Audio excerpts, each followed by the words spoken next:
ਇਹ ਹਫ਼ਤਾਵਾਰ ਬਾਈਬਲ ਦਾ ਦਰਸੀ ਆਵਾਜ਼ ਪਲੇਨਫੀਲਡ Christian science church independent ਵੱਲੋਂ ਹੈ, ਜਿਹੜਾ ਨਿਊ ਜਰਸੀ ਅਮਰੀਕਾ ਵਿੱਚ ਹੈ। ਹੋਰ ਮਾਲੂਮਾਤ ਲਈ ਤੁਸੀਂ ਸਾਡੀ ਵੈਬਸਾਈਟ ਵੇਖੋ www.plainfieldcs.com। ਇਹ ਸਬਕ 7 ਜੁਲਾਈ 2024 ਐਤਵਾਰ ਦੇ ਦਿਨ ਹਫ਼ਤੇ ਦੇ ਅਖੀਰ ਉੱਤੇ ਤੁਹਾਡੇ ਪੜ੍ਹਨ ਲਈ ਤਿਆਰ ਕੀਤਾ ਗਿਆ ਹੈ। ਮਜ਼ਮੂਨ ਰੱਬ। ਸੁਨਹਿਰੀ ਮਤਨ ਯਸਾਇਆ। ਮੈਂ ਹੀ ਖੁਦਾਵੰਦ ਹਾਂ ਤੇ ਹੋਰ ਕੋਈ ਨਹੀਂ, ਮੇਰੇ ਇਲਾਵਾ ਕੋਈ ਰੱਬ ਨਹੀਂ।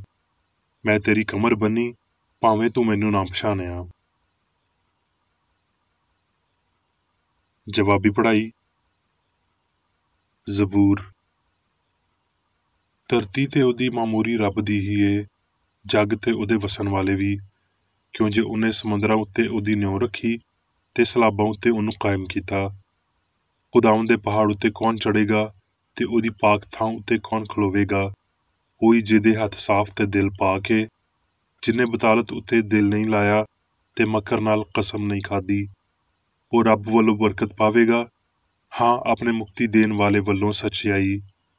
ਐ ਫਾਟਕੋ, ਆਪਣੇ ਸਿਰ ਉੱਚੇ ਕਰੋ, ਐ ਅਬਦੀ ਦਰਵਾਜ਼ਿਓ ਉੱਚੇ ਹੋ ਜਾਓ, ਤੇ ਜਲਾਲ ਦਾ ਬਾਦਸ਼ਾਹ ਆਵੇਗਾ। ਇਹ ਜਲਾਲ ਦਾ ਬਾਦਸ਼ਾਹ ਕੌਣ ਏ? ਖੁਦਾਵੰਦ ਜਿਹੜਾ ਤਾਕਤਵਰ ਤੇ ਲੋਹਾ ਏ, ਖੁਦਾਵੰਦ ਜਿਹੜਾ ਜੰਗ ਵਿੱਚ ਤਾਕਤਵਰ ਏ। ਐ ਫਾਟਕੋ, ਆਪਣੇ ਸਿਰ ਉੱਚੇ ਕਰੋ, ਐ ਅਬਦੀ ਦਰਵਾਜ਼ਿਓ ਉੱਚੇ ਹੋ ਜਾਓ, ਤੇ ਜਲਾਲ ਦਾ ਬਾਦਸ਼ਾਹ ਆਵੇਗਾ। ਇਹ ਜਲਾਲ ਦਾ ਬਾਦਸ਼ਾਹ ਕੌਣ ਏ? ਲਸ਼ਕਰਾਂ ਦਾ ਖੁਦਾਵੰਦ, ਉਹੀ ਜਲਾਲ ਦਾ ਬਾਦਸ਼ਾਹ ਏ। ਦਰਸੀ ਆਵਾਜ਼ ਬਾਈਬਲ ਵਿੱਚੋਂ। ਇਸਤਸਨਾ। ਸੁਣ ਐ ਇਸਰਾਈਲ, ਖੁਦਾਵੰਦ ਸਾਡਾ ਰੱਬ ਇੱਕ ਹੀ ਰੱਬ ਏ। ਇਸਤਸਨਾ।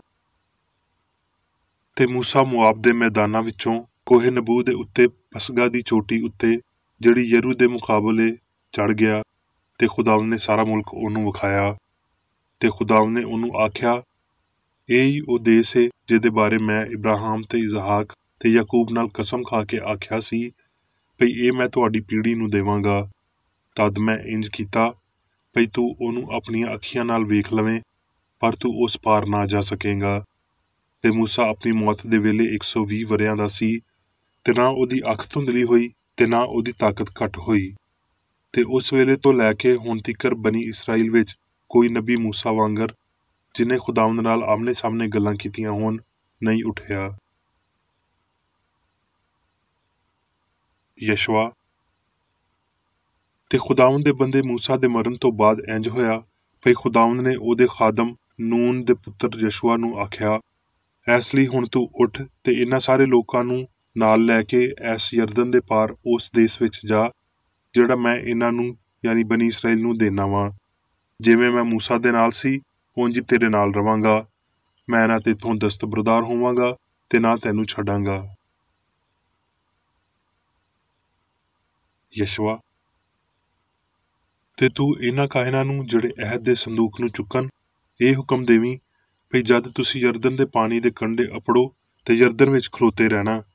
ਤੇ ਯਸ਼ਵਾ ਨੇ ਬਨੀ ਇਸਰਾਈਲ ਨੂੰ ਆਖਿਆ ਭਈ ਕੋਲ ਆ ਕੇ ਖੁਦਾਵੰਦ ਆਪਣੇ ਰੱਬ ਦੀਆਂ ਗੱਲਾਂ ਸੁਣੋ। ਇਹਦੇ ਨਾਲ ਤੁਸੀਂ ਜਾਣ ਲਵੋਗੇ ਭਈ ਜਿਉਂਦਾ ਰੱਬ ਤੁਹਾਡੇ ਵਿਚਕਾਰ ਏ। ਤੇ ਜਦ ਯਰਦਨ ਦੇ ਪਾਣੀ ਵਿੱਚ ਇਹਨਾਂ ਕਾਹਿਨਾਂ ਦੇ ਪੈਰਾਂ ਦੀਆਂ ਤਲੀਆਂ ਟਿਕ ਜਾਣਗੀਆਂ, ਜਿਹੜੇ ਖੁਦਾਵੰਦ ਯਾਨੀ ਸਾਰੇ ਜੱਗ ਦੇ ਮਾਲਕ ਦੇ ਅਹਿਦ ਦਾ ਸੰਦੂਕ ਚੁੱਕਦੇ ਨੇ, ਤੇ ਯਰਦਨ ਦਾ ਪਾਣੀ ਯਾਨੀ ਉਹ ਪਾਣੀ ਜਿਹੜਾ ਉੱਤੋਂ ਵਗਦਾ ਹੋਇਆ ਹੇਠਾਂ ਆਉਂਦਾ ਤੇ ਥੰਮ ਜਾਵੇਗਾ ਤੇ ਇਹਦਾ ਢੇਰ ਲੱਗ ਜਾਵੇਗਾ।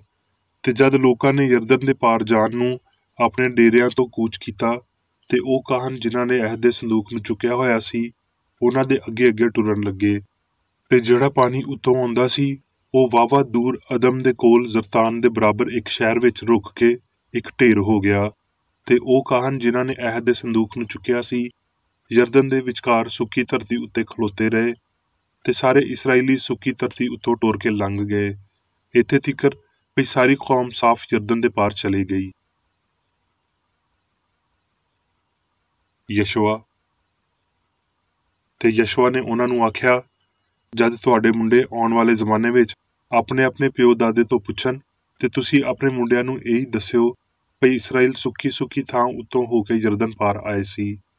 ਕਿਉਂ ਜੇ ਖੁਦਾਵੰਦ ਤੁਹਾਡੇ ਰੱਬ ਨੇ ਜਦ ਤੀਕਰ ਤੁਸੀਂ ਪਾਰ ਨਾ ਲੰਘ ਗਏ ਯਰਦਨ ਦੇ ਪਾਣੀ ਨੂੰ ਤੁਹਾਡੇ ਸਾਹਮਣੇ ਹਟਾ ਕੇ ਸੁਕਾ ਦਿੱਤਾ ਜਦ ਤੀਕਰ ਅਸੀਂ ਪਾਰ ਨਾ ਲੰਘ ਗਏ, ਤਾਂ ਜੋ ਧਰਤੀ ਦੀਆਂ ਸਾਰੀਆਂ ਕੌਮਾਂ ਇਹ ਜਾਣ ਲੈਣ ਭਈ ਰੱਬ ਦਾ ਹੱਥ ਮਜ਼ਬੂਤ ਏ ਤੇ ਉਹ ਖੁਦਾਵੰਦ ਤੁਹਾਡੇ ਰੱਬ ਤੋਂ ਹਮੇਸ਼ਾ ਡਰਦੀਆਂ ਰਹਿਣ। ਯਸ਼ੂਆ।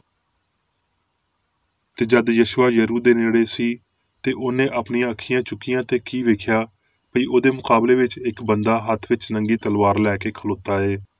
ਤੇ ਯਸ਼ੂਆ ਨੇ ਉਹਦੇ ਕੋਲ ਜਾ ਕੇ ਉਹਨੂੰ ਆਖਿਆ, ਤੂੰ ਸਾਡੇ ਵੱਲ ਏ ਜਾਂ ਸਾਡੇ ਵੈਰੀ ਵੱਲ? ਉਹਨੇ ਆਖਿਆ, ਨਹੀਂ, ਮੈਂ ਇਸ ਵੇਲੇ ਖੁਦਾਵੰਦ ਦੇ ਲਸ਼ਕਰ ਦਾ ਸਰਦਾਰ ਹੋ ਕੇ ਆਇਆ ਵਾਂ। ਤਦ ਯਸ਼ੂਆ ਨੇ ਧਰਤੀ ਉੱਤੇ ਸਿਰ ਸੁੱਟ ਕੇ ਸਜਦਾ ਕੀਤਾ ਤੇ ਉਹਨੂੰ ਆਖਿਆ, ਮੇਰੇ ਮਾਲਕ, ਆਪਣੇ ਖਾਦਮ ਨੂੰ ਕੀ ਹੁਕਮ ਏ? ਤੇ ਖੁਦਾਵੰਦ ਦੇ ਲਸ਼ਕਰ ਦੇ ਸਰਦਾਰ ਨੇ ਯਸ਼ੂਆ ਨੂੰ ਆਖਿਆ ਵੀ ਤੂੰ ਆਪਣੇ ਪੈਰਾਂ ਵਿੱਚੋਂ ਜੁੱਤੀ ਲਾ ਦੇ, ਕਿਉਂ ਜੇ ਇਹ ਥਾਂ ਜਿੱਥੇ ਤੂੰ ਖਲੋਤਾ ਹੈ ਪਾ ਕੇ। ਤੇ ਯਸ਼ੂਆ ਨੇ ਇੰਜ ਹੀ ਕੀਤਾ। ਯਸ਼ੂਆ। ਇਹਦੇ ਬਾਅਦੋਂ ਯਸ਼ੂਆ ਨੇ ਇਸਰਾਏਲ ਦੇ ਸਾਰੇ ਕਬੀਲਿਆਂ ਨੂੰ ਸੁਖਮ ਵਿੱਚ ਇਕੱਠਾ ਕੀਤਾ। ਤਦ ਯਸ਼ੂਆ ਨੇ ਉਹਨਾਂ ਲੋਕਾਂ ਨੂੰ ਆਖਿਆ ਵੀ ਖੁਦਾਵੰਦ ਇਸਰਾਏਲ ਦਾ ਰੱਬ ਇੰਜ ਆਖਦਾ ਏ ਭਈ ਤੁਹਾਡੇ ਪਿਓ ਦਾਦੇ ਪੁਰਾਣੇ ਜ਼ਮਾਨੇ ਵਿੱਚ ਵੱਡੇ ਦਰਿਆ ਦੇ ਪਾਰ ਰਹਿੰਦੇ ਸੀ ਤੇ ਮੈਂ ਤੁਹਾਡੇ ਪਿਓ ਅਬਰਾਹਮ ਨੂੰ ਵੱਡੇ ਦਰਿਆ ਤੋਂ ਲੈ ਕੇ ਕਨਾਨ ਦੇ ਸਾਰੇ ਦੇਸ਼ ਵਿੱਚ ਉਹਦੀ ਰਹਿਨੁਮਾਈ ਕੀਤੀ ਤੇ ਉਹਦੀ ਨਸਲ ਨੂੰ ਵਧਾਇਆ ਤੇ ਉਹਨੂੰ ਇਸਹਾਕ ਬਖਸ਼ਿਆ। ਤੇ ਮੈਂ ਇਸਹਾਕ ਨੂੰ ਈਸਾਊ ਤੇ ਯਾਕੂਬ ਦਿੱਤੇ ਤੇ ਈਸਾਊ ਨੂੰ ਸ਼ਾਇਰ ਦਾ ਪਹਾੜ ਦਿੱਤਾ ਭਈ ਉਹ ਉਹਦਾ ਮਾਲਕ ਹੋਵੇ ਤੇ ਯਾਕੂਬ ਆਪਣੀ ਔਲਾਦ ਦੇ ਨਾਲ ਮਿਸਰ ਵਿੱਚ ਗਿਆ। ਤੇ ਮੈਂ ਮੂਸਾ ਤੇ ਹਾਰੂਨ ਨੂੰ ਘੱਲਿਆ। ਤੁਹਾਡੇ ਪਿਓ ਦਾਦੇ ਨੂੰ ਮੈਂ ਮਿਸਰ ਵਿੱਚੋਂ ਕੱਢਿਆ ਤੇ ਤੁਸੀਂ ਸਮੁੰਦਰ ਦੇ ਪਾਰ ਅਪੜੇ। ਤਦ ਮਿਸਰੀਆਂ ਨੇ ਰੱਥਾਂ ਤੇ ਸਵਾਰਾਂ ਨੂੰ ਲੈ ਕੇ ਕੁਲਜ਼ਮ ਦੇ ਪਹਾੜ ਤੀਕਰ ਤੁਹਾਡੇ ਪਿਓ ਦਾਦੇ ਦਾ ਪਿੱਛਾ ਕੀਤਾ। ਤੇ ਜਦ ਉਹਨਾਂ ਨੇ ਖੁਦਾਵੰਦ ਅੱਗੇ ਫਰਿਆਦ ਕੀਤੀ ਤੇ ਉਹਨੇ ਤੁਹਾਡੇ ਤੇ ਮਿਸਰੀਆਂ ਦੇ ਵਿਚਕਾਰ ਹਨੇਰਾ ਕਰ ਦਿੱਤਾ ਤੇ ਸਮੁੰਦਰ ਨੂੰ ਉਹਨਾਂ ਦੇ ਉੱਤੇ ਚੜ੍ਹਾ ਦਿੱਤਾ ਤੇ ਉਹਨਾਂ ਨੂੰ ਲੁਕਾ ਦਿੱਤਾ। ਤੇ ਤੁਸੀਂ ਜੋ ਕੁਝ ਮੈਂ ਮਿਸਰ ਵਿੱਚ ਕੀਤਾ ਆਪਣੀਆਂ ਅੱਖੀਆਂ ਨਾਲ ਵੇਖਿਆ ਤੇ ਤੁਸੀਂ ਬਹੁਤ ਦਿਨਾਂ ਤੀਕਰ ਬਿਆਬਾਨ ਵਿੱਚ ਰਹੇ। ਫਿਰ ਤੁਸੀਂ ਯਰਦਨ ਦੇ ਪਾਰ ਹੋ ਕੇ ਯਰੂ ਵਿੱਚ ਆਏ ਤੇ ਮੈਂ ਤੁਹਾਨੂੰ ਉਹ ਦੇਸ਼ ਜਿਨ੍ਹਾਂ ਉੱਤੇ ਤੁਸੀਂ ਕੋਈ ਮਿਹਨਤ ਨਾ ਕੀਤੀ ਦਿੱਤੇ। ਇਸ ਲਈ ਤੁਸੀਂ ਰੱਬ ਦਾ ਡਰ ਰੱਖੋ ਤੇ ਨੇਕ ਨੀਅਤੀ ਤੇ ਸਚਾਈ ਨਾਲ ਉਹਦੀ ਪ੍ਰਸਤਿਸ਼ ਕਰੋ ਤੇ ਉਹਨਾਂ ਦੇਵਤਾਵਾਂ ਨੂੰ ਦੂਰ ਕਰ ਦਿਓ ਜਿਨ੍ਹਾਂ ਦੀ ਪੂਜਾ ਤੁਹਾਡੇ ਪਿਓ ਦਾਦੇ ਦਰਿਆ ਦੇ ਪਾਰ ਤੇ ਮਿਸਰ ਵਿੱਚ ਕਰਦੇ ਸੀ, ਤੇ ਖੁਦਾਵੰਦ ਦੀ ਪੂਜਾ ਕਰੋ। ਤੇ ਇਸਰਾਏਲੀ ਖੁਦਾਵੰਦ ਦੀ ਵਡਿਆਈ ਯਸ਼ੂਆ ਦੇ ਜਿਉਂਦਿਆਂ ਜੀ ਤੇ ਉਹਨਾਂ ਬਜ਼ੁਰਗਾਂ ਦੇ ਜਿਉਂਦਿਆਂ ਜੀ ਕਰਦੇ ਰਹੇ ਜਿਹੜੇ ਯਸ਼ੂਆ ਦੇ ਬਾਦੋਂ ਜਿਉਂਦੇ ਰਹੇ ਤੇ ਖੁਦਾਵੰਦ ਦੇ ਸਾਰੇ ਕੰਮਾਂ ਤੋਂ ਜਿਹੜੇ ਉਹਨੇ ਇਸਰਾਏਲੀਆਂ ਲਈ ਕੀਤੇ ਸੀ ਵਾਕਫ ਸੀ। ਯੋਹੰਨਾ। ਤੇ ਰੱਬ ਦਾ ਪਿਆਰ ਇਹ ਹੈ ਭਈ ਅਸੀਂ ਉਹਦੇ ਹੁਕਮਾਂ ਉੱਤੇ ਅਮਲ ਕਰੀਏ ਤੇ ਉਹਦੇ ਹੁਕਮ ਸਖਤ ਨੇ ਤੇ ਸਾਨੂੰ ਜਿਹੜੀ ਉਹਦੇ ਸਾਹਮਣੇ ਦਲੇਰੀ ਏ ਇਹਦੀ ਵਜ੍ਹਾ ਇਹ ਹੈ ਵੀ ਜੇ ਉਹਦੀ ਮਰਜ਼ੀ ਦੇ ਮੁਤਾਬਕ ਕੁਝ ਮੰਗਦੇ ਆ ਤੇ ਉਹ ਸਾਡੀ ਸੁਣਦਾ ਏ। ਯਹੂਦਾ। ਹੁਣ ਜਿਹੜਾ ਤੁਹਾਨੂੰ ਠੇਡਾ ਖਾਣ ਤੋਂ ਬਚਾ ਸਕਦਾ ਏ ਤੇ ਆਪਣੇ ਜਲਾਲ ਨਾਲ ਭਰੇ ਹਜ਼ੂਰ ਵਿੱਚ ਕਮਾਲ ਖੁਸ਼ੀ ਦੇ ਨਾਲ ਬੇਐਬ ਕਰਕੇ ਖੜਾ ਕਰ ਸਕਦਾ ਏ ਤੇ ਉਸ ਕੱਲੇ ਰੱਬ ਦਾ ਜਿਹੜਾ ਸਾਡਾ ਮੁਨੱਜੀ ਏ, ਜਲਾਲ ਤੇ ਅਜ਼ਮਤ ਤੇ ਸਲਤਨਤ ਤੇ ਇਖਤਿਆਰ ਸਾਡੇ ਖੁਦਾਵੰਦ ਯਿਸੂ ਮਸੀਹ ਦੇ ਰਾਹੀਂ ਜਿਵੇਂ ਅਜ਼ਲ ਤੋਂ ਏ ਹੁਣ ਵੀ ਤੇ ਹਮੇਸ਼ਾ ਤਿਕਰ ਰਵੇ। ਆਮੀਨ। ਹੁਣ ਮੈਂ ਮੇਰੀ ਬੇਕਰ ਰੇਡੀ ਦੀ ਲਿਖੀ ਹੋਈ ਕ੍ਰਿਸਚਨ ਸਾਇੰਸ ਦੀ ਦਰਸੀ ਕਿਤਾਬ ਸਾਇੰਸ ਤੇ ਸਿਹਤ ਆਇਤਾਂ ਦੀ ਕੁੰਜੀ ਦੇ ਨਾਲ ਵਿੱਚੋਂ ਲਈਆਂ ਹੋਈਆਂ ਲਿਖਾਈਆਂ ਪੜਾਂਗਾ। ਸਾਇੰਸ ਤੇ ਸਿਹਤ। ਰੱਬ ਵੱਡਾ ਮੈਂ ਆ, ਸਭ ਕੁਝ ਜਾਣਨ ਵਾਲਾ, ਸਭ ਕੁਝ ਵੇਖਣ ਵਾਲਾ, ਸਾਰੇ ਕੰਮ ਕਰਨ ਵਾਲਾ, ਸਾਰੀ ਸਿਆਣ, ਸਾਰਾ ਪਿਆਰ ਤੇ ਅਬਦੀ ਅਸੂਲ, ਜਾਨ, ਰੂਹ, ਹਯਾਤੀ, ਸਚਾਈ, ਪਿਆਰ, ਸਾਰਾ ਮਵਾਦ, ਜ਼ਹਾਨਤ। ਰੱਬ ਉਹੀ ਏ ਜੋ ਸਹੀਫੇ ਉਹਨੂੰ ਆਖਦੇ ਨੇ, ਹਯਾਤੀ, ਸਚਾਈ ਤੇ ਪਿਆਰ। ਰੂਹ ਇਲਾਹੀ ਅਸੂਲ ਏ ਤੇ ਇਲਾਹੀ ਅਸੂਲ ਪਿਆਰ ਏ ਤੇ ਪਿਆਰ ਸਿਆਣ ਏ ਤੇ ਸਿਆਣ ਚੰਗਿਆਈ ਤੇ ਬਦੀ ਦੋਵੇਂ ਨਹੀਂ ਹੁੰਦੇ। ਕਿਉਂ ਜੇ ਰੱਬ ਸਿਆਣ ਏ ਇਸ ਲਈ ਅਸਲੀਅਤ ਵਿੱਚ ਬਸ ਇੱਕ ਹੀ ਸਿਆਣ ਏ, ਕਿਉਂ ਜੇ ਰੱਬ ਇੱਕ ਏ। ਇੱਕ ਰੱਬ ਨੂੰ ਮੰਨਣ ਤੇ ਆਪਣੇ ਆਪ ਨੂੰ ਰੂਹ ਦੀ ਕੂਵਤ ਲਈ ਦਸਤਿਆਬ ਕਰਨ ਲਈ ਤੁਹਾਨੂੰ ਰੱਬ ਦੇ ਨਾਲ ਬੇਹੱਦ ਪਿਆਰ ਕਰਨਾ ਪਏਗਾ। ਮੇਰੇ ਹਜ਼ੂਰ ਤੂੰ ਗੈਰ ਮਾਬੂਦਾਂ ਨੂੰ ਨਾ ਮੰਨੀ। ਖਰੂਜ 20 ਬਾਬ 3 ਆਇਤ। ਪਹਿਲਾ ਹੁਕਮ ਮੇਰੀ ਪਸੰਦ ਦੀ ਇਬਾਰਤ ਏ। ਇਹ ਕ੍ਰਿਸਚਨ ਸਾਇੰਸ ਨੂੰ ਜ਼ਾਹਿਰ ਕਰਦੀ ਏ। ਇਹ ਰੱਬ ਰੂਹ ਸਿਆਣ ਦੀ ਤਸਲੀਸ ਦੀ ਸਮਝ ਦਿੰਦੀ ਏ। ਇਹ ਦੱਸਦੀ ਏ ਕਿ ਇਨਸਾਨ ਰੱਬ ਅਬਦੀ ਚੰਗਿਆਈ ਦੇ ਇਲਾਵਾ ਕਿਸੇ ਦੂਜੀ ਰੂਹ ਜਾਂ ਸਿਆਣ ਨੂੰ ਨਹੀਂ ਮੰਨੇਗਾ, ਤੇ ਇਹ ਭਈ ਸਾਰੇ ਇਨਸਾਨ ਇੱਕ ਸਿਆਣ ਨੂੰ ਮੰਨਣ। ਪਹਿਲੇ ਹੁਕਮ ਦਾ ਇਲਾਹੀ ਅਸੂਲ ਹਸਤੀ ਦੀ ਸਾਇੰਸ ਉੱਤੇ ਨਿਉ ਰੱਖਦਾ ਏ, ਜਿਹਦੇ ਪਰੋਂ ਇਨਸਾਨ ਤੰਦਰੁਸਤੀ, ਪਾਕਿਜ਼ਗੀ ਤੇ ਅਬਦੀ ਹਯਾਤੀ ਨੂੰ ਜ਼ਾਹਿਰ ਕਰਦਾ ਏ। ਸੈਕਸ਼ਨ ਤੇ 20 ਦੂਜੀਆਂ ਬੋਲੀਆਂ ਵਿੱਚ ਚੰਗਿਆਈ ਰੱਬ ਲਈ ਇੱਕ ਇਸਤਲਾਹ ਏ। ਸਹੀਫੇ ਉਸ ਸਭ ਨੂੰ ਜ਼ਾਹਿਰ ਕਰਦੇ ਨੇ ਜੋ ਕੁਝ ਉਹਨੇ ਚੰਗਾ ਬਣਾਇਆ, ਜਿਵੇਂ ਭਈ ਉਹ ਆਪ ਅਸੂਲ ਤੇ ਖਿਆਲ ਵਿੱਚ ਚੰਗਾ ਏ। ਇਸ ਲਈ ਰੂਹਾਨੀ ਸੰਸਾਰ ਚੰਗਾ ਏ ਤੇ ਇਹ ਰੱਬ ਨੂੰ ਉਂਝ ਹੀ ਜ਼ਾਹਿਰ ਕਰਦਾ ਏ ਜਿਵੇਂ ਉਹ ਹੈ ਏ। ਰੱਬ ਦੇ ਖਿਆਲ ਕਾਮਲ ਤੇ ਅਬਦੀ ਨੇ, ਉਹ ਮਵਾਦ ਤੇ ਹਯਾਤੀ ਨੇ। ਮਾਦੀ ਤੇ ਆਰਜ਼ੀ ਖਿਆਲ ਇਨਸਾਨੀ ਨੇ, ਜਿਨ੍ਹਾਂ ਵਿੱਚ ਗਲਤੀ ਸ਼ਾਮਲ ਹੁੰਦੀ ਏ, ਤੇ ਕਿਉਂ ਜੇ ਰੱਬ ਰੂਹ ਇਕੱਲੀ ਵਜ੍ਹਾ ਏ, ਇਸ ਲਈ ਉਹ ਇਲਾਹੀ ਵਜ੍ਹਾ ਤੋਂ ਖਾਲੀ ਨੇ, ਤੇ ਫਿਰ ਆਰਜ਼ੀ ਤੇ ਮਾਦੀ ਰੂਹ ਦੀਆਂ ਤਖਲੀਕਾਂ ਨਹੀਂ ਏ। ਇਹ ਰੂਹਾਨੀ ਤੇ ਅਬਦੀ ਸ਼ੈਵਾਂ ਦੇ ਮੁਖਾਲਫ ਹੋਣ ਦੇ ਇਲਾਵਾ ਕੁਝ ਨਹੀਂ। ਸ਼ੁਰੂ ਤੋਂ ਅਖੀਰ ਤੀਕਰ ਸਾਰਾ ਕਲਾਮ ਪਾਕ ਮਾਦੇ ਉੱਤੇ ਰੂਹ ਸਿਆਣ ਦੀ ਫਤਹ ਦੇ ਵਾਕਿਆਂ ਨਾਲ ਭਰਿਆ ਹੋਇਆ ਏ। ਮੂਸਾ ਨੇ ਸਿਆਣ ਦੀ ਤਾਕਤ ਨੂੰ ਇਹਦੇ ਰਾਹੀਂ ਸਾਬਤ ਕੀਤਾ, ਜਿਹਨੂੰ ਇਨਸਾਨ ਮੁਅਜਜ਼ੇ ਆਖਦਾ ਏ। ਇਸੇ ਤਰ੍ਹਾਂ ਯਸ਼ਵਾ, ਏਲੀਆ ਤੇ ਅਲੀਸ਼ਾ ਨੇ ਵੀ ਕੀਤਾ। ਬਨੀ ਇਸਰਾਈਲ ਜਿੰਦ ਦੇ ਨੁਮਾਇੰਦੇ ਨਾ ਪਈ ਬਦਨੀ ਹਿੱਸ ਦੇ। ਰੂਹ ਦੀ ਔਲਾਦ ਜਿਹੜੀ ਗਲਤੀ, ਪਾਪ ਤੇ ਫਹਿਮ ਦੇ ਨਾਲ ਲੜਾਈ ਕਰਦਿਆਂ ਹੋਏ ਇਲਾਹੀ ਸਾਇੰਸ ਦੀ ਹੁਕਮਰਾਨੀ ਹੇਠਾਂ ਰਹਿੰਦੇ ਨੇ। ਜਿਵੇਂ ਬਨੀ ਇਸਰਾਈਲ ਨੂੰ ਪਹਿਰੇ ਕੁਲਜ਼ਮ ਇਨਸਾਨੀ ਡਰ ਦੇ ਤਾਰੀਕ ਉਤਾਰ ਚੜਾਓ ਤੋਂ ਲੰਘਦਿਆਂ ਹੋਏ ਫਤਹਮੰਦੀ ਮਿਲੀ, ਜਿਵੇਂ ਉਹਨਾਂ ਨੂੰ ਬੀਆਬਾਨ ਵਿੱਚ ਇਨਸਾਨੀ ਉਮੀਦਾਂ ਦੇ ਵੱਡੇ ਸਹਿਰਾ ਵਿੱਚ ਤਕਲੀਫਾਂ ਵਿੱਚੋਂ ਲੰਘਦਿਆਂ ਹੋਏ ਤੇ ਵਾਅਦਾ ਕੀਤੀ ਹੋਈ ਖੁਸ਼ੀ ਦੀ ਤੋਕੋ ਕਰਦਿਆਂ ਹੋਏ ਰਹਿਨੁਮਾਈ ਮਿਲੀ, ਉਸੇ ਤਰ੍ਹਾਂ ਸਮਝ ਤੋਂ ਰੂਹ ਤੀਕਰ, ਵਜੂਦੀਅਤ ਦੇ ਮਾਦੀ ਫਹਿਮ ਤੋਂ ਰੂਹਾਨੀ ਫਹਿਮ ਤੀਕਰ ਦੇ ਸਫ਼ਰ ਦੇ ਦੌਰਾਨ ਰੂਹਾਨੀ ਖਿਆਲ ਸਾਰੀਆਂ ਖਾਹਿਸ਼ਾਂ ਦੀ ਰਹਿਨੁਮਾਈ ਕਰੇਗਾ ਤੇ ਉਹਨਾਂ ਸਾਰਿਆਂ ਨੂੰ ਜਲਾਲ ਲਈ ਤਿਆਰ ਕਰੇਗਾ ਜਿਹੜੇ ਰੱਬ ਨਾਲ ਮੁਹੱਬਤ ਰੱਖਦੇ ਨੇ। ਫਾਨੀ ਸਿਆਣ ਬਿਲਕੁਲ ਉਸੇ ਤਰ੍ਹਾਂ ਹੀ ਹਮਾਂਗੀ ਜਾਂ ਮੁਖਾਲਫਤ ਨੂੰ ਬਿਆਨ ਕਰਦਿਆਂ ਹੋਏ ਬਹੁਤ ਸਾਰੀਆਂ ਤਾਰਾਂ ਵਾਲੀ ਸਾਰੰਗੀ ਏ, ਜਿਵੇਂ ਉਹ ਹੱਥ ਜਿਹੜਾ ਉਹਦੇ ਉੱਤੇ ਚੱਲਦਾ ਏ, ਇਨਸਾਨੀ ਜਾਂ ਇਲਾਹੀ ਏ। ਇਸ ਤੋਂ ਪਹਿਲਾਂ ਇਨਸਾਨੀ ਇਲਮ ਸ਼ੈਵਾਂ ਦੇ ਬਾਰੇ ਝੂਠੇ ਫਹਿਮ ਵਿੱਚ ਡੂੰਘਾ ਗਰਕ ਹੁੰਦਾ, ਯਾਨੀ ਉਹਨਾਂ ਮਾਦੀ ਅਸਲੀਅਤਾਂ ਵਿੱਚ ਜਿਹੜੀਆਂ ਵਾਹਦ ਸਿਆਣ ਤੇ ਹਸਤੀ ਦੇ ਅਸਲੀ ਵਸੀਲੇ ਨੂੰ ਖਾਰਜ ਕਰ ਦਿੰਦੀਆਂ ਨੇ। ਇਹ ਮੁਮਕਿਨ ਏ ਕਿ ਸੱਚਾਈ ਵਿੱਚੋਂ ਨਿਕਲਣ ਵਾਲੇ ਅਸਰ ਆਵਾਜ਼ ਵਾਂਗਰ ਵਾਜ਼ਿਆ ਹੁੰਦੇ ਤੇ ਇਹ ਭਈ ਪੁਰਾਣੇ ਨਬੀਆਂ ਉੱਤੇ ਆਵਾਜ਼ ਦੇ ਤੌਰ ਤੇ ਨਾਜ਼ਲ ਹੋਏ। ਯਸੂ ਦੇ ਮਿਸ਼ਨ ਨੇ ਪੇਸ਼ਨਗੋਈ ਦੀ ਤਸਦੀਕ ਕੀਤੀ ਤੇ ਪੁਰਾਣੇ ਜ਼ਮਾਨੇ ਦੇ ਨਾਮ ਨਿਹਾਦ ਮੁਅਜਜ਼ੇ ਦੀ ਵਜ਼ਾਹਤ ਕੀਤੀ, ਜਿੱਦਾਂ ਭਈ ਇਲਾਹੀ ਕੂਵਤ ਦੇ ਕੁਦਰਤੀ ਇਜ਼ਹਾਰ ਸੀ, ਉਹ ਇਜ਼ਹਾਰ ਜਿਨ੍ਹਾਂ ਨੂੰ ਸਮਝਿਆ ਨਹੀਂ ਗਿਆ ਸੀ। ਫਿਤਰਤ ਦੇ ਕਾਨੂੰਨ ਰੂਹ ਦੇ ਕਾਨੂੰਨ ਨੇ। ਇਲਾਹੀ ਸਿਆਣ ਜਾਇਜ਼ ਤੌਰ ਤੇ ਇਨਸਾਨ ਦੀ ਪੂਰੀ ਫਰਮਾਬਰਦਾਰੀ, ਪਿਆਰ ਤੇ ਤਾਕਤ ਦੀ ਮੰਗ ਕਰਦੀ ਏ। ਇਹਦੇ ਤੋਂ ਘੱਟ ਵਫਾਦਾਰੀ ਲਈ ਕੋਈ ਤਹਫੁਜ਼ ਨਹੀਂ ਰੱਖੇ ਜਾਂਦੇ। ਸੱਚਾਈ ਦੀ ਤਾਬੇਦਾਰੀ ਇਨਸਾਨ ਨੂੰ ਤਾਕਤ ਤੇ ਕੂਵਤ ਅਤਾ ਕਰਦੀ ਏ, ਗਲਤੀ ਨੂੰ ਹਵਾਲਗੀ ਤਾਕਤ ਦਾ ਘਾਟਾ ਪੈਣ ਨੂੰ ਵਧਾ ਦਿੰਦੀ ਏ। ਸੱਚਾਈ ਸਾਰੀਆਂ ਬਦੀਆਂ ਤੇ ਮਾਦੀਅਤ ਪਸੰਦਾਂ ਦੇ ਤਰੀਕਿਆਂ ਨੂੰ ਅਸਲ ਰੂਹਾਨੀ ਕਾਨੂੰਨ ਦੇ ਨਾਲ ਬਾਹਰ ਕੱਢ ਦਿੰਦੀ ਏ, ਯਾਨੀ ਉਹ ਕਾਨੂੰਨ ਜਿਹੜਾ ਅੰਨੇ ਨੂੰ ਬਹਿਨਾਈ, ਬੋਲੇ ਨੂੰ ਸੁਣਨਾ, ਗੁੰਗੇ ਨੂੰ ਆਵਾਜ਼ ਤੇ ਲੰਗੜੇ ਨੂੰ ਪੈਰ ਦਿੰਦਾ ਏ। ਜੇ ਕ੍ਰਿਸਚਨ ਸਾਇੰਸ ਇਨਸਾਨੀ ਅਕੀਦੇ ਦੀ ਬੇਇੱਜ਼ਤੀ ਕਰਦੀ ਏ ਤੇ ਉਹ ਰੂਹਾਨੀ ਫਹਿਮ ਨੂੰ ਇੱਜ਼ਤ ਦਿੰਦੀ ਏ, ਤੇ ਬਸ ਕੱਲੀ ਸਿਆਣ ਹੀ ਇਜ਼ਾਜ਼ ਦਾ ਹੱਕਦਾਰ ਏ।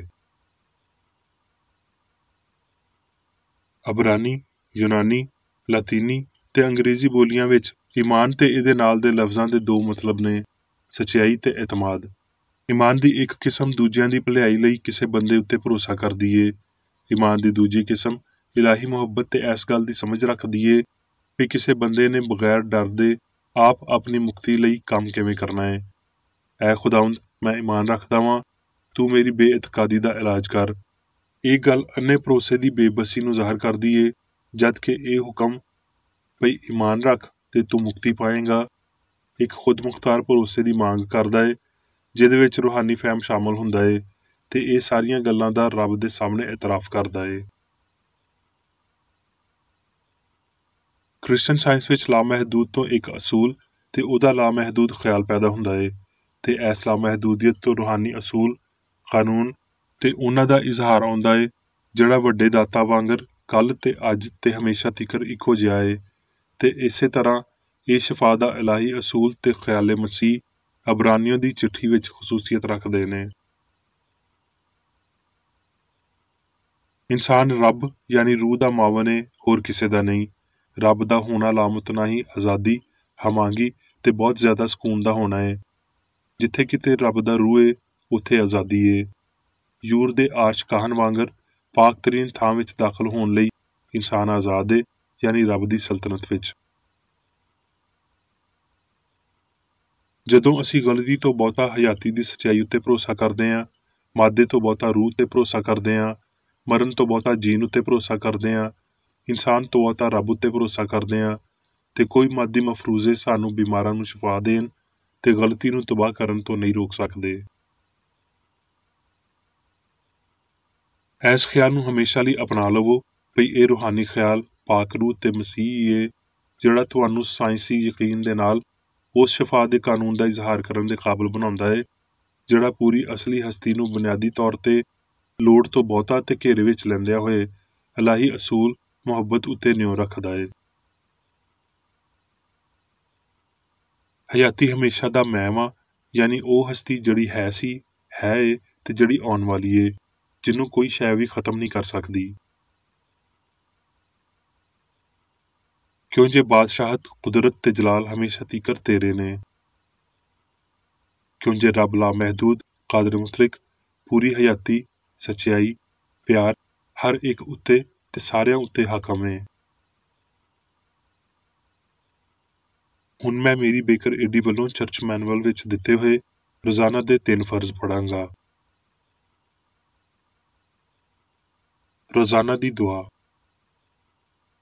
ਇਸ ਚਰਚ ਦੇ ਹਰ ਰੁਕਨ ਦਾ ਇਹ ਫਰਜ਼ ਹੈ ਭਈ ਉਹ ਹਰ ਰੋਜ਼ ਇਹ ਦੁਆ ਕਰੇ, ਤੇਰੀ ਬਾਦਸ਼ਾਹੀ ਆਵੇ, ਇਲਾਹੀ ਸੱਚਾਈ, ਹਯਾਤੀ ਤੇ ਪਿਆਰ ਦੀ ਸਲਤਨਤ ਮੇਰੇ ਅੰਦਰ ਕਾਇਮ ਹੋਵੇ ਤੇ ਸਾਰੇ ਪਾਪ ਮੈਥੋਂ ਨਿਕਲ ਜਾਣ ਤੇ ਤੇਰਾ ਕਲਾਮ ਸਾਰੇ ਇਨਸਾਨਾਂ ਦੇ ਪਿਆਰ ਨੂੰ ਵਧਾਵੇ ਤੇ ਉਹਨਾਂ ਉੱਤੇ ਹਕੂਮਤ ਕਰੇ। ਮਕਸਦਾਂ ਤੇ ਕੰਮਾਂ ਦਾ ਇੱਕ ਅਸੂਲ। ਨਾ ਕੋਈ ਮੁਖਾਲਫਤ ਤੇ ਨਾ ਕੋਈ ਜ਼ਾਤੀ ਤਾਲੁਕ ਮਾਦਰੀ ਚਰਚ ਦੇ ਕਿਸੇ ਰੁਕਨ ਦੇ ਮਕਸਦਾਂ ਜਾਂ ਕੰਮਾਂ ਉੱਤੇ ਅਸਰ ਕਰਨੇ ਚਾਹੀਦੇ। ਸਾਇੰਸ ਵਿੱਚ ਬਸ ਇਲਾਹੀ ਪਿਆਰ ਹੀ ਹਕੂਮਤ ਕਰਦਾ ਹੈ ਤੇ ਇੱਕ ਮਸੀਹੀ ਸਾਇੰਸਦਾਨ ਪਾਪ ਨੂੰ ਰੱਦ ਕਰਦਿਆਂ ਹੋਏ ਸੁੱਚੀ ਭਰਾਬੰਦੀ, ਖੈਰਾਤ ਪਸੰਦੀ ਤੇ ਮਾਫੀ ਨਾਲ ਪਿਆਰ ਦੀਆਂ ਮਿੱਠੀਆਂ ਸੱਚਾਈਆਂ ਦਾ ਪਰਛਾਵਾਂ ਬਣਦਾ ਹੈ। ਇਸ ਚਰਚ ਦੇ ਸਾਰੇ ਰੁਕਨਾਂ ਨੂੰ ਸਾਰੇ ਪਾਪਾਂ ਤੋਂ, ਗਲਤ ਤਰ੍ਹਾਂ ਦੀਆਂ ਪੇਸ਼ਨਗੋਈਆਂ, ਮੁਨਸਫੀਆਂ, ਮੁਜ਼ਮਤਾਂ, ਸਲਾਵਾਂ, ਗਲਤ ਅਸਰਾਂ ਨੂੰ ਲੈਣ ਤੇ ਗਲਤ ਅਸਰ ਦੇਣ ਤੋਂ ਆਜ਼ਾਦ ਰਹਿਣ ਲਈ ਹਰ ਰੋਜ਼ ਖਿਆਲ ਰੱਖਣਾ ਚਾਹੀਦਾ ਹੈ ਤੇ ਦੁਆ ਕਰਨੀ ਚਾਹੀਦੀ ਹੈ। ਫਰਜ਼ ਲਈ ਚੁਸਤੀ। ਇਸ ਚਰਚ ਦੇ ਹਰ ਰੁਕਨ ਦਾ ਇਹ ਫਰਜ਼ ਹੈ ਭਈ ਉਹ ਹਰ ਰੋਜ਼ ਜਾਰਿਹਾਨਾ ਜ਼ਹਿਨੀ ਸਲਾਵਾਂ ਦੇ ਖਿਲਾਫ ਆਪਣੇ ਆਪ ਨੂੰ ਤਿਆਰ ਰੱਖੇ ਤੇ ਰੱਬ, ਆਪਣੇ ਕਾਇਦ ਤੇ ਇਨਸਾਨਾਂ ਲਈ ਆਪਣੇ ਫਰਜ਼ਾਂ ਨੂੰ ਨਾ ਕਦੀ ਭੁੱਲੇ ਤੇ ਨਾ ਕਦੀ ਨਜ਼ਰਅੰਦਾਜ਼ ਕਰੇ। ਉਹਦੇ ਕੰਮਾਂ ਦੇ ਰਾਹੀਂ ਉਹਦਾ ਇਨਸਾਫ ਹੋਵੇਗਾ, ਉਹ ਬੇਕਸੂਰ ਜਾਂ ਕਸੂਰਵਾਰ ਹੋਵੇਗਾ।